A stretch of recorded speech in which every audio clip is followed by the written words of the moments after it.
দৰ্শক, আজি মই আমাৰ অৰুণাভেক্সটি চেনেলৰ পাকঘৰত জলফাই এবিধ মিঠা আচাৰ প্ৰস্তুত কৰিবলৈ লৈছোঁ। এই আচাৰবিধ মিঠা আচাৰ বুলিও ক'ব পাৰে, আপোনালোকে চাটনি বুলিও ক'ব পাৰে। পুৰা এবছৰ সংৰক্ষণ কৰি থ'ব পাৰি, বেয়া নোহোৱাকৈ থাকে। তাৰ কাৰণে মই এনেকুৱা চাইজৰ জলফাই, এইটো চাইজৰ জলফাই বইল কৰি লৈছোঁ। বইল কৰি এইখিনি গুটিবিলাক উলিয়াই পেলাইছোঁ। এয়া গুটিখিনি, এই গুটিখিনি এয়া মুগা চেনি এবাটি।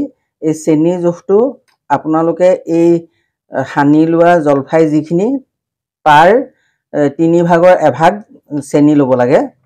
আৰু লগতে লৈছোঁ এইখিনি নিমখ বেছি লোৱা নাই, মই এখন চুপৰ চামুচেৰে এচামুচ লৈছোঁ। আৰু এয়া লৈছোঁ ইলাচি আৰু ডালচেনি থেতেলিয়াই লোৱা। আৰু এয়া লৈছোঁ এই বাতিটো জোখৰ এবাটি মিঠাতেল। আৰু এইটো লৈছোঁ মই বিটৰ টুকুৰা কৰি লৈছোঁ, বিটখিনি মিহি মিহিকৈ কাটি লৈছোঁ।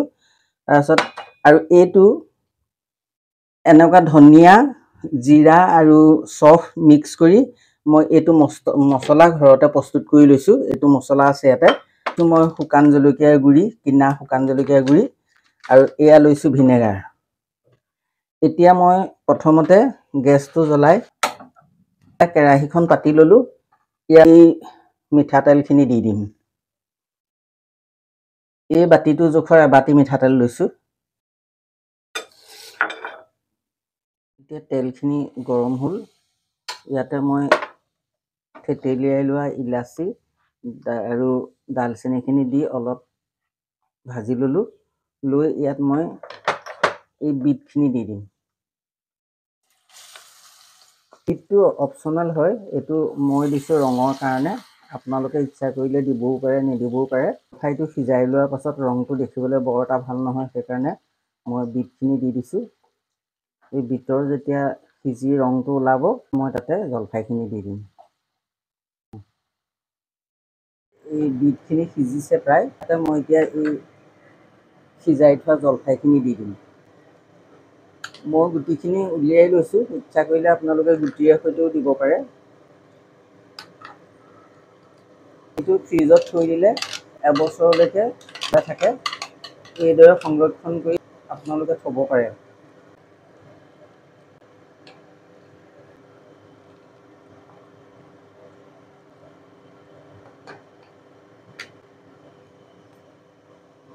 চেনিখিনি ইয়াত দিয়াৰ আগতে ভালকৈ জলফাইখিনি উতল আহিবৰ কাৰণে, সিজিবৰ কাৰণে মই অলপ 5 মিনিটৰ কাৰণে ঢাকি দিম। চাটনিখিনি এতিয়া উতল আহিছে।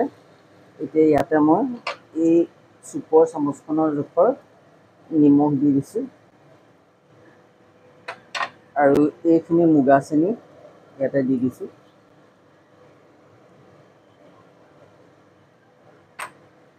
চেনিটো দিওঁতে আপোনালোকে গুটি গুচাই লোৱাৰ পাছত মঙহ যিমানখিনি ওলাব, তাৰ 3 ভাগৰ 1 ভাগ দিব চেনি।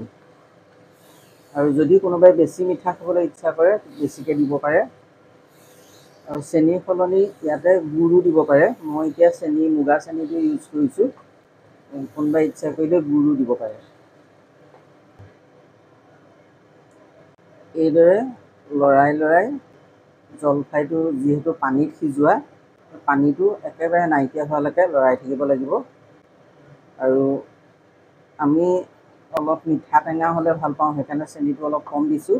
কোনোবাই ইচ্ছা কৰিলে বেছিকৈ চেনি দিও প্ৰস্তুত কৰিব পাৰে। বিটৰ টুকুৰাকেইটা দিয়াৰ কাৰণে ৰংটো দেখিবলৈ ধুনীয়া হৈছে। এনেই সাধাৰণতে জলফাইটো সিজালে ৰংটো বৰ এটা ভাল নালাগে। আপোনালোকে বিটৰ সলনি কোনোবাই যদি বেছিকৈ জ্বলা খোৱাৰ অভ্যাস আছে, জলকীয়া শুকান গুড়ি দিব পাৰে, শুকান জলকীয়া গুড়ি। মই অলপ দিম, খুব বেছি নিদিওঁ। আমাৰ চাটনিখিনি প্ৰায় হৈছেই। জলকীয়া গুড়ি দি দিম। জলকীয়া আপোনালোকে নিজে ইচ্ছা কৰিলে সৰহকৈও দিব পাৰে। মই বেছি দিয়া নাই, মই ৰংটোৰ কাৰণে যিহেতু বিট দিছোঁ, সেইকাৰণে জলকীয়া গুড়ি কম দিছোঁ। এই জলকীয়া গুড়িখিনি এনেকৈ মিহলাই দিব লাগে ইয়াৰ লগত। এতিয়া ইয়াতে মই ঘৰতে প্ৰস্তুত কৰা মছলা দিম। এইটো অন্য মছলা নহয়, ধনিয়া, জিৰা আৰু চফ আৰু অকণমান মিঠি আছে, এয়া মছলা দি দিছোঁ।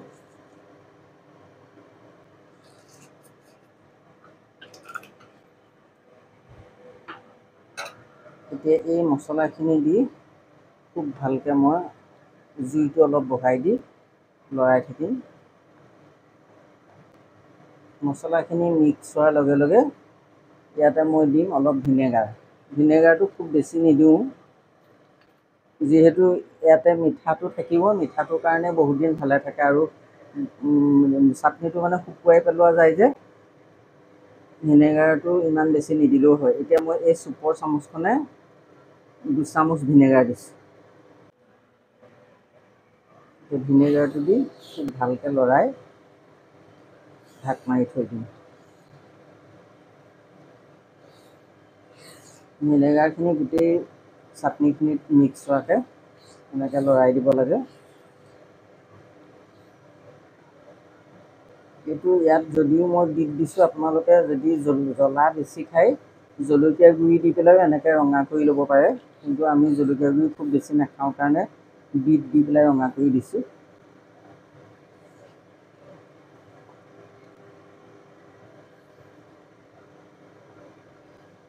এতিয়া ভিনেগাৰখিনি দিয়াৰ পাছত আৰু 5 মিনিটৰ কাৰণে মই ঢাকি দিম।